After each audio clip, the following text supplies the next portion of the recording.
엄마의 인형동화. 정부자와 송지호. 소복소복 눈이 내리는 어느 1월, 강원도 고성군 주광면 오호리 선앙바위 앞에 사람들이 모여 있어요. 오늘은 풍어제를 올리는 날이거든요. 일손 돕는 엄마를 따라 재민이도 구경을 나왔어요. 제례에 맞춰 사람들이 가지런히 절을 올리면 큰 무당이 덩실덩실 춤을 추다가 북어를 들고 다니며 복을 나눠줘요. 굽어 살피소서 영특하신 해신이여, 저 먼 바다에 나가더라도 두렵지 않게 해주소서. 비바람 막아주시고 바다 곡간 나눠주시기를 간절히 바라옵니다. 이어지는 경 읽는 소리에 재민이는 지루해졌어요. 언제 끝나지? 그나저나 선앙바위 참 신기하게 생겼다. 그렇지, 용케 안 쓰러지고 있네. 그때 하얗게 센 머리를 쪽진 할머니가 나타났어요. 깜짝이야, 누구세요? 지루해 보이길래 옛날 이야기 하나 해주려고 그러지. 어디 들어볼 테냐? 옛날 이야기라는 말에 재민이의 눈이 초롱초롱해졌어요. 네네, 해주세요. 그래, 잘 들어보거라. 할머니는 목을 가다듬고 이야기를 시작했어요.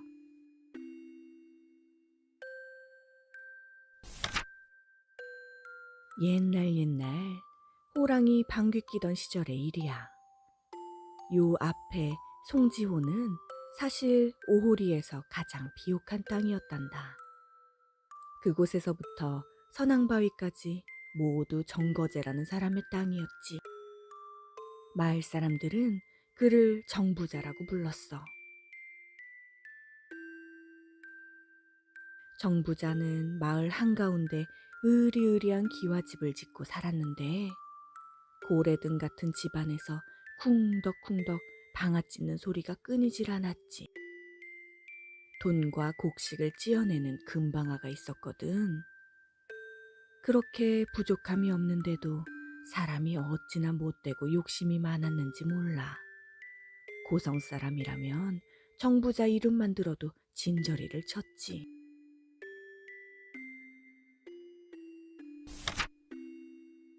무더운 여름날 똑똑똑 누가 정부자네 대문을 두드렸어. 쇳내는 앞이 안 보이는 거지입니다. 물 한 모금만 내어주십시오.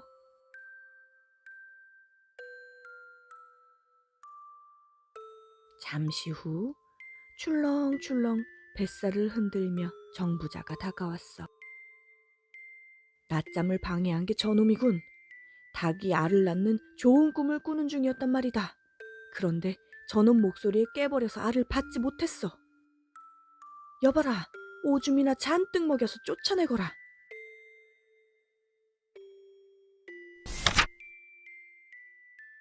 결국 부녀는 험한 꼴로 쫓겨나고 말았지. 마침 지나가던 스님이 쓰러진 장님과 그 옆에서 울고 있는 딸을 발견했어. 이보시오, 정신 차려보시오. 얘야, 무슨 일이 있었던 거니? 그게 말이지요, 스님. 장님의 어린 딸은 스님에게 정부잣집에서 있었던 일을 이야기했어. 어허, 이런 천인공노할 일이 있나. 스님은 곧장 정부잣집으로 찾아가서 대문 앞에서 목탁을 치며 연부를 읊었어. 잠시 후 대문이 활짝 열리더니 정부자가 나타났지. 이번엔 중놈이냐? 예끼, 똥이나 받아라. 에그머니나, 똥물을 퍼붓지 뭐야. 똥물을 뒤집어 쓴 스님은 대문 옆에 있던 쇠절구를 집어다가 정부자의 금방앗간에 힘껏 던졌어. 그리곤 두루마기에 고름을 뜯어 소나무 가지에 걸어두곤 호련히 사라졌어. 저 죽놈 보게?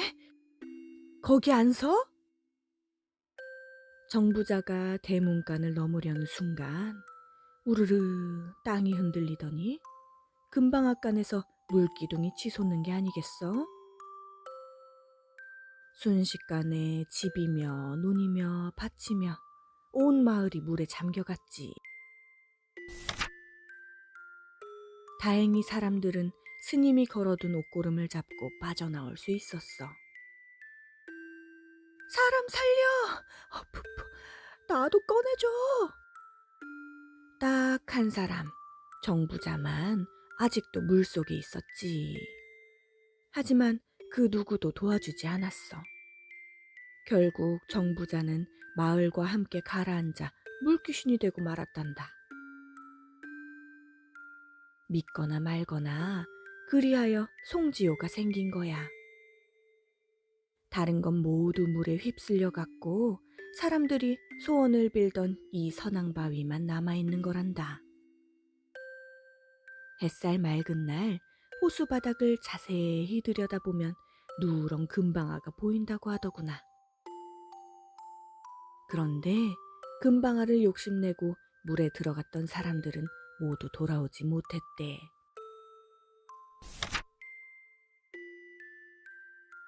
이야기는 여기까지란다. 정부자를 혼내달라는 소원이 많았나 봐요. 선앙바위가 사람들을 지켜준 것 같아요.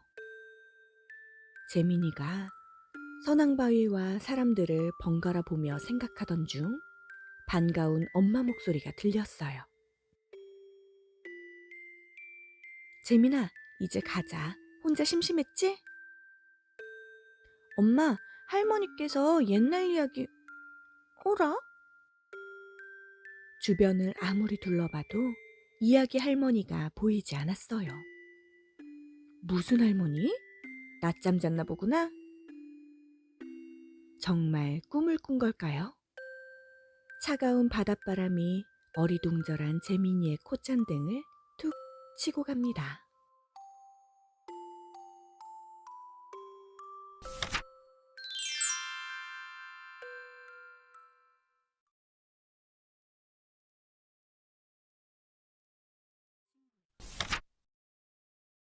곰과 두 친구. 절친한 두 친구가 여행을 떠났어요. 두 친구는 언제나 어깨동무를 하고 이런 노래를 불렀지요. 우리는 가족보다 끈끈한 사이라네. 즐거운 일, 슬픈 일, 힘든 일 모두 함께 한다네.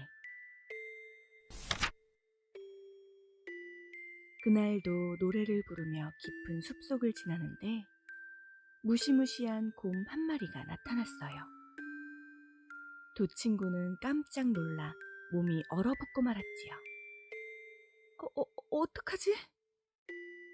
그런데 그때 모르겠다. 한 친구가 다른 친구를 내버려 둔 채 높은 나무 위로 재빨리 올라갔어요. 도와줘. 혼자 가버리면 어떡해. 당장 죽게 생겼는데 어쩌란 말이야. 이쪽으로 소리치지 말고 너도 살 궁리를 해. 곰이 남은 친구를 향해 점점 다가왔어요. 남은 친구는 너무 무서워서 도무지 몸을 움직일 수 없었지요. 꼼짝없이 죽게 생겼네. 이를 어쩐담. 아, 그렇지. 죽은 척을 하면 그냥 갈지도 몰라. 남은 친구는 바닥에 납작 엎드려 죽은 척을 했어요. 곰이 어슬렁어슬렁 엎드린 친구의 곁으로 다가왔어요. 그러고는 코를 벌렁거리며 냄새를 맡기 시작했지요. 크크, 죽은 건가? 크크, 산 건가? 배탈 날지도 모르니까 먹지 말자. 곰은 한동안 킁킁거리더니 얌전히 돌아갔어요.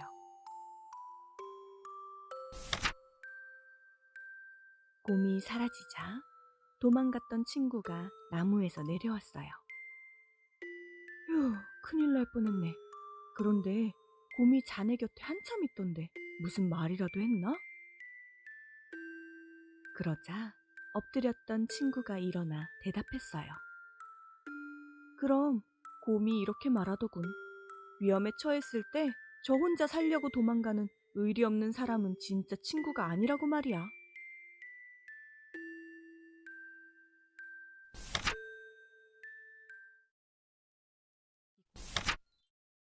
바리대기 공주 1편. 멀고 먼 옛날 불라국의 오구대왕이 결혼할 나이가 되었어요. 왕국에서 가장 예쁘고 현명한 길대 부인을 왕비로 맞았답니다. 대왕 부부는 곧 아기를 가졌지요. 오구대왕은 간절하게 왕자를 바랐지만 공주님이 태어났어요. 둘째도 공주님, 셋째도 공주님, 넷째, 다섯째, 여섯째까지 모두 공주님이었지요. 오구대왕과 길대왕비는 제발 아들을 갖게 해달라고 하늘에 빌었어요. 옥황상제님, 삼신어머니, 부디 아들을 내려주시옵소서. 하지만 일곱째 역시 공주가 태어나자 화가 난 오구대왕은 일곱째 공주를 버리라고 명령했어요. 아기를 옥함에 넣어 바다에 던지거라. 하늘이 무심하시니 용왕님께 바치고 아들을 빌어야겠다. 명을 거두어 주시옵소서. 어찌 자식을 버린답니까? 길대 부인과 궁궐의 모든 신하와 모든 식물, 지나는 바람까지 엉엉 울며 애원했지만 오구대왕의 마음은 돌릴 수 없었어요. 전하, 공주 아기씨께 이름이라도 지어주시옵소서. 버림받는 구박대기인데 이름이 무슨 소용이 있을꼬. 그저 바리대기라 부르겠노라. 정말 너무하십니다. 길대왕비는 오구대왕 몰래 손수건에 아기 이름과 태어난 시간, 날짜를 새겼어요.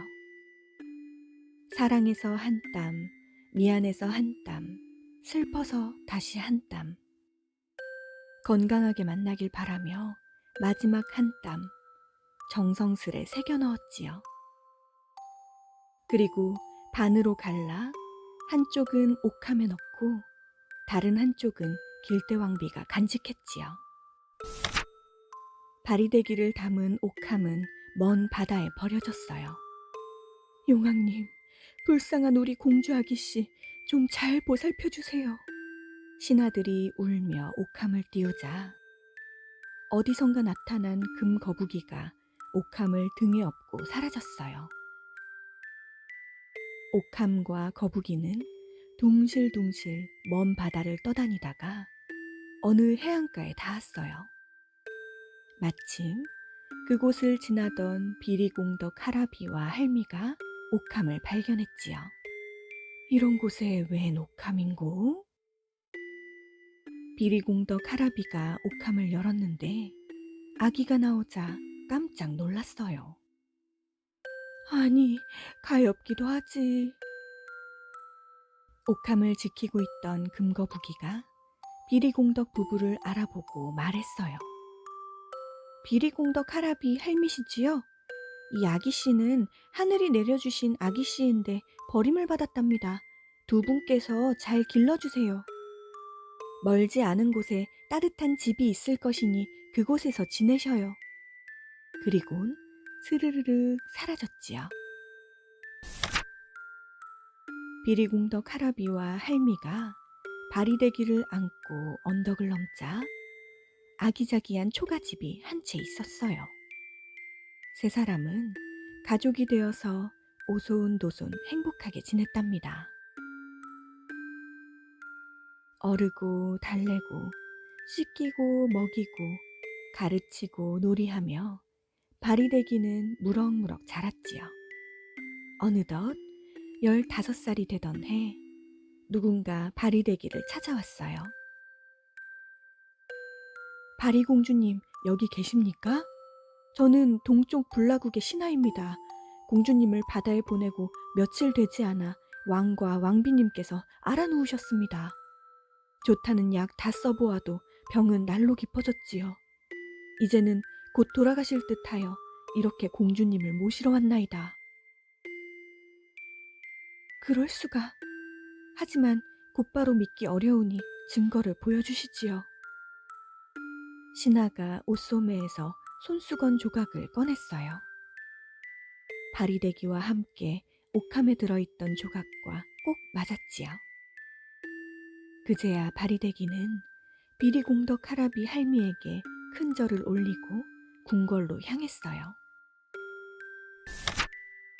바리대기가 궁궐에 도착하자 모든 신하와 모든 동물들, 지나는 바람까지 덩실덩실 춤추며 기뻐했지요. 오구대왕과 길대왕비가 바리대기 손을 어루만지며 용서를 빌었어요. 바리대기 공주야, 우리가 너를 버려서 벌을 받고 이제야 용서를 비는구나. 그동안 어찌 살았느냐. 비리공덕 할아비가 바람 솔솔 불어주고 아랫목 따뜻하게 덮여주면 비리공덕 할미가 만난 밥 해주고 토닥여 재우셨나이다.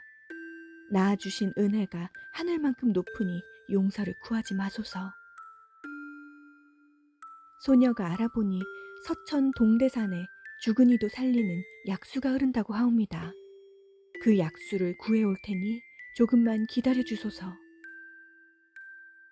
바리대기 공주야, 동대산은 이승 삼천길, 저승 삼천길을 가야 닿는 곳이 아니더냐.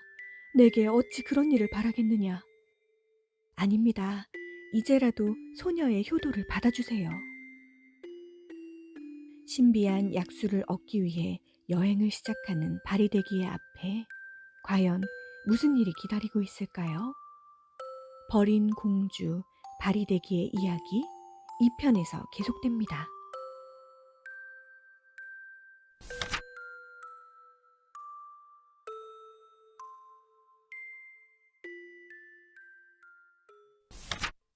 바리대기 공주 2편.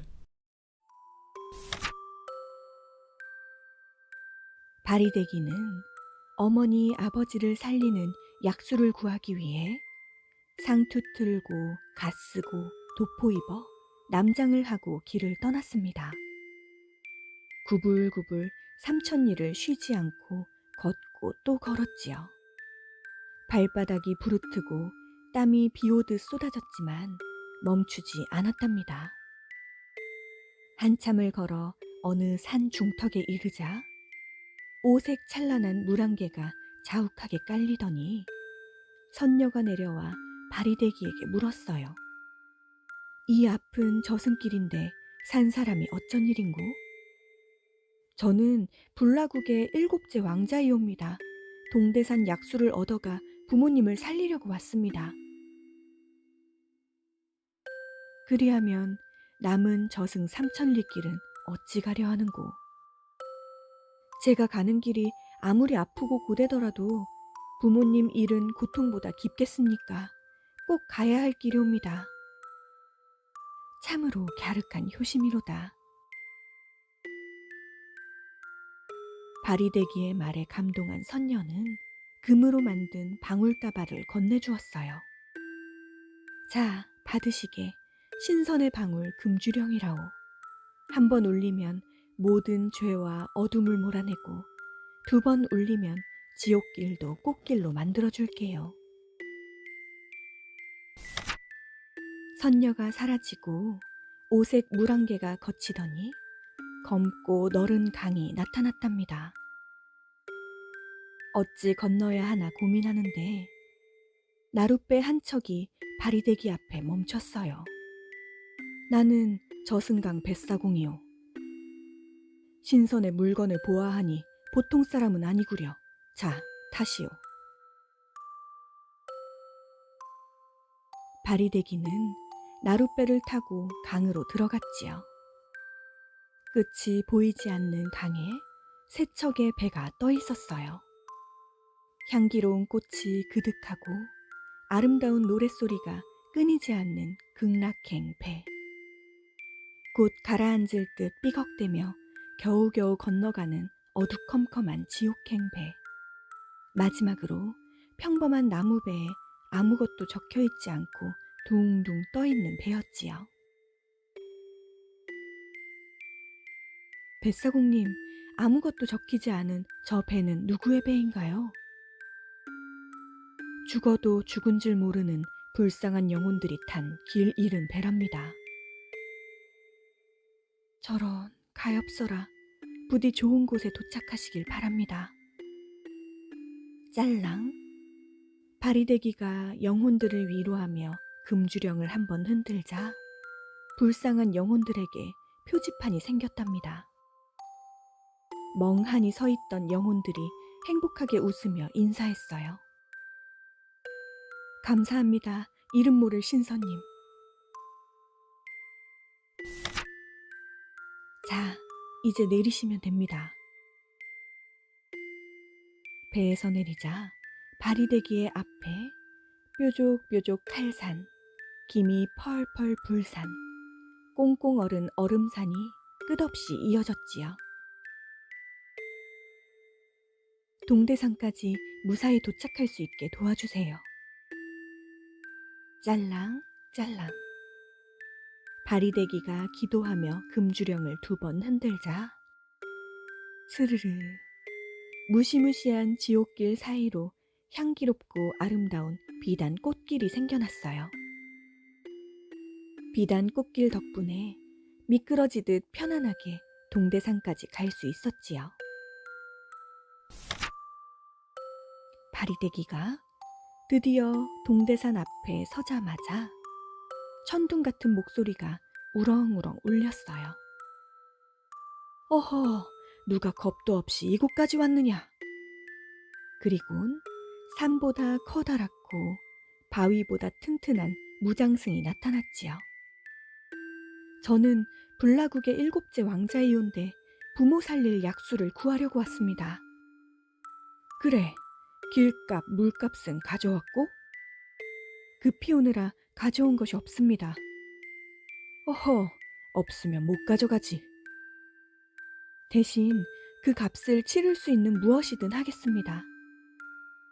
무엇이든? 네, 무엇이든. 그렇다면 나무를 3년 해오고 불씨를 3년 지키고 물을 3년 길러오거라. 바리대기는 군말 없이 무장승의 심부름을 시작했어요. 시간은 흘러 나무 3년, 불씨 3년, 물 3년이 다 끝나는 날이 되었지요. 무장승님, 시키셨던 일을 다 했으니 약수를 주시지요. 어허, 신선을 속이려 들었으니 그것은 무효다. 네가 7째 공주인 줄 모르는 줄 알았더냐. 대신 나와 결혼하고 자식 7 낳아주면 약수를 주도록 하지. 바리대기는 무장승과 결혼하고 7 남매를 낳았어요. 여보, 소원대로 자식 7을 낳아주었으니 약수를 주세요. 저승의 1년은 이승의 하루이니 급하게 생각 말고 푸르고 잔잔한 동쪽 바다 구경하고 가시게. 아니되옵니다. 그러면 뒷동산에 흐드러지게 핀 꽃 구경하고 가시게. 바리대기를 너무나 사랑하게 된 무장승은 이대로 보낼 수 없었던 거예요. 바리대기도 같은 마음이었지만 어쩔 수 없이 달래며 말했지요. 여보, 이미 너무 오랜 시간을 보냈습니다. 보내주시어요. 당신이 나무하며 배워온 풀들이 숨과 뼈와 살과 눈을 살리는 신비로운 약초고 길러와서 마신 물이 생명 살리는 약수라오.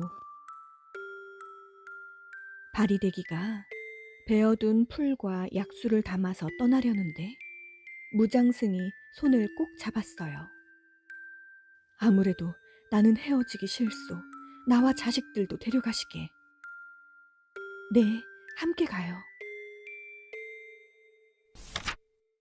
이렇게 해서 드디어 무장승과 자식들을 데리고 궁궐에 도착했는데 통곡 소리가 들렸습니다. 오구대왕과 길대왕비가 끝내 숨을 거두고 만 것이에요. 어머니, 아버지! 바리대기는 헐레벌떡 뛰어갔지요. 눈을 감은 오구대왕 왕비에게 숨 살리는 숨사리꽃, 뼈 살리는 뼈사리꽃, 살 살리는 살사리꽃, 눈 살리는 개안초를 순서대로 흔들고 마지막으로 혼 살리는 약수로 입술을 적시자 휴. 묵은 숨을 크게 내쉬며 오구대왕과 왕비가 살아났어요. 바리대기 공주야, 고맙구나 고마워. 그 험한 길을 어찌 다녀왔을꼬. 어머니 아버지를 위한 일이니 어려운 것 없었습니다. 그러나 제가 죄를 지었나이다. 부모님 허락도 없이 혼이 나여 7 아이까지 낳았나이다. 고개 들어라 아가. 그런 반가운 소리를 어찌 죄라고 하느냐. 사위와 손주들이 보고 싶구나. 어서 소개해주지 않으련? 바리대기는 어비대왕 부부에게 무장승과 7 아이를 소개하고 모두의 축복을 받으며 행복하게 살았답니다. 흐뭇하구나. 하늘이 맺어준 인연이로다. 어느덧 시간이 흐르고 바리공주가 숨을 거두었어요. 공주의 몸은 흙으로 돌아가고 공주의 영혼은 저승으로 돌아갔어요. 그곳에서 길 잃고 불쌍한 영혼들을 옳은 길로 이끌어주는 수호신이 되었답니다. 짤랑.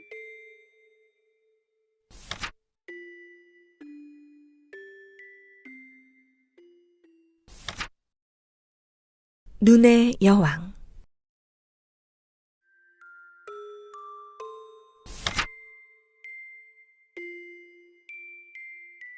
아주 먼 옛날 악마의 거울이 있었어요. 그 악마의 거울은 아름다운 것을 비추면 그게 무엇이든 반대로 보이게 만들었지요. 활짝 핀 꽃을 거울에 비춰보면 금방이라도 죽을 것 같이 시든 꽃으로 보이고, 착한 어린아이들을 비춰보면 악마로 보이는 요술 거울이었어요. 어느 날 그 악마의 거울이 갑자기 깨지고 말았지요. 깨진 거울 조각들은 바람을 타고 온 세상에 떨어졌어요.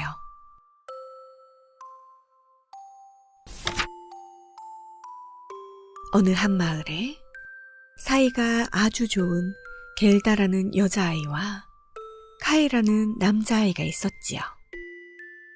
두 아이는 이웃에 살면서 친남매처럼 우애가 좋았어요. 그날도 겔다와 카이는 들판에서 이야기를 나누며 놀고 있었지요. 카이, 어제 하다만 이야기 더 들려줘. 눈의 여왕 이야기? 알았어. 눈의 여왕은 몸과 마음이 엄청 차갑대.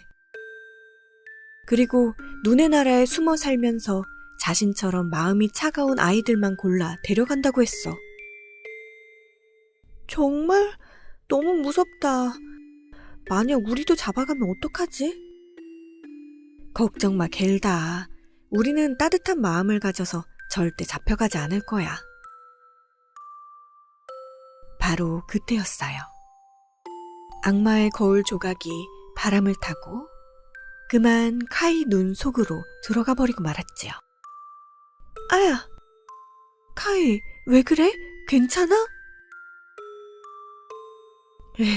이런 시시한 이야기 하기 싫어졌어.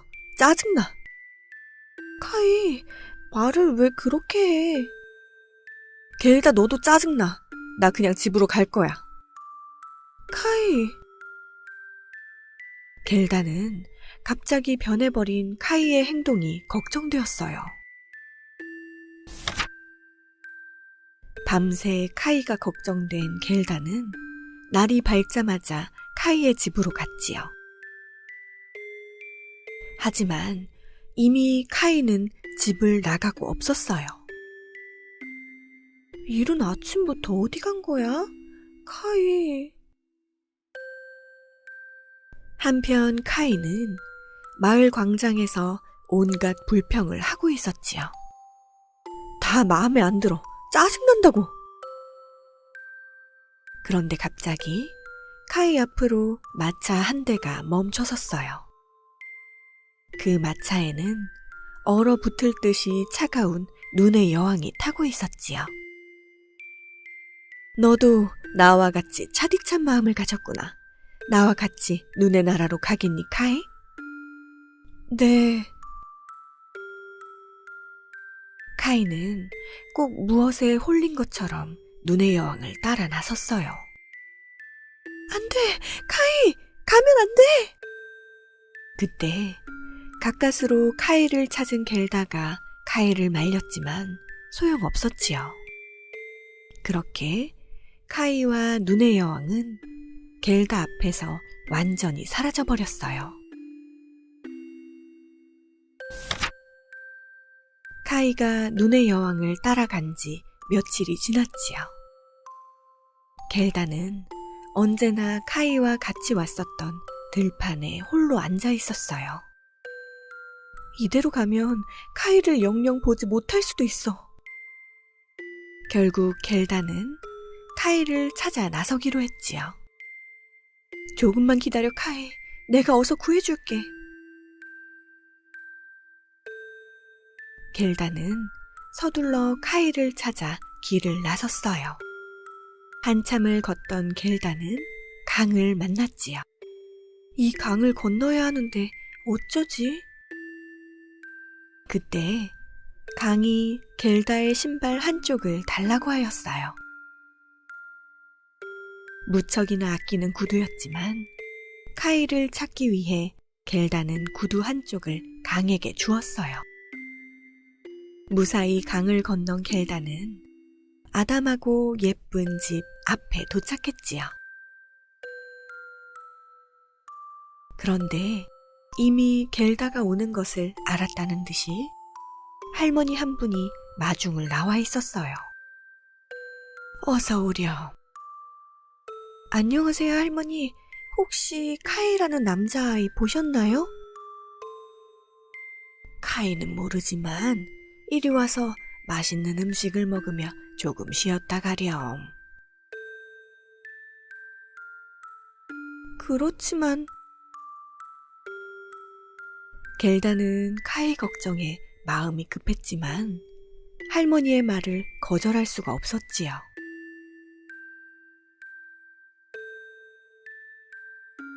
여기서 천천히 오랫동안 지내다 가렴. 죄송해요, 할머니. 전 카이를 찾아 함께 집으로 돌아가야 해요. 그러자 할머니는 다정하게 겔다의 머리를 빗겨주기 시작했어요. 전 지금 이럴 시간이 없어요.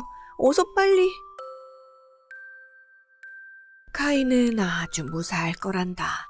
그러니 이 외로운 할미랑 좀 더 놀다 가렴. 네, 그럴게요. 할머니가 빗질을 할 때마다 겔다는 카이의 기억을 점점 잃어갔지요.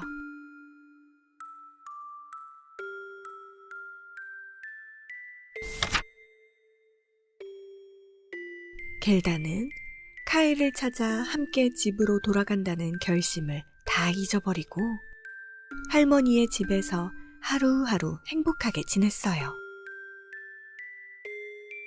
어느 날 겔다는 정원에 핀 장미를 우연히 보게 되었지요. 이 장미 어디서 본 적 있는 것 같은데?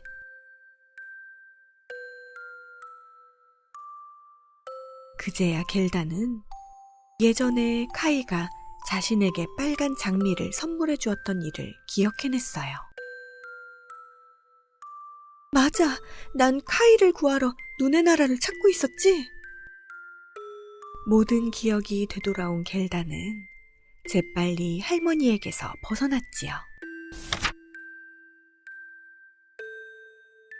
겔다는 눈의 나라를 찾아 걷고 또 걸었어요.